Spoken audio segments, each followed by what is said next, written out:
Welcome to Sweet Life Beat Life. We hope this video helps. You start by confirming the region tied to your Xbox 360 profile and the console. Mismatches often trigger the Xbox Live Not Available message. Next, switch to a wired Ethernet connection or ensure your router uses 4 GHz Wi-Fi because compatibility matters for older consoles. Once done, power cycle the Xbox, modem, and router, unplug for 30 seconds, then restart. These steps clear transient network errors and align region data so the console can reach Xbox Live services. You now focus on network resolution and account alignment because DNS and NAT often block service access.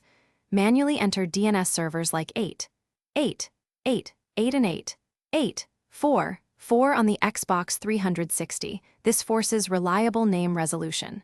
Then check NAT type in the network settings, open or moderate is acceptable, and enable UPnP on your router to allow proper ports. Finally, sign into your Microsoft account on a PC and confirm the billing country matches the console's region. Mismatched accounts can prevent Xbox Live validation.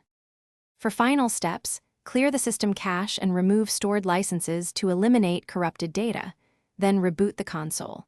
Make sure the Xbox 360 system software is updated, re-download your profile, and test a different ISP or mobile hotspot to isolate local blocks. If problems persist, collect the error code and router logs because you will need them when contacting Microsoft support. One key troubleshooting tip: try a temporary mobile hotspot. If Xbox Live works there, the issue is in your home network settings. Thanks for watching. Consider subscribing if we helped you.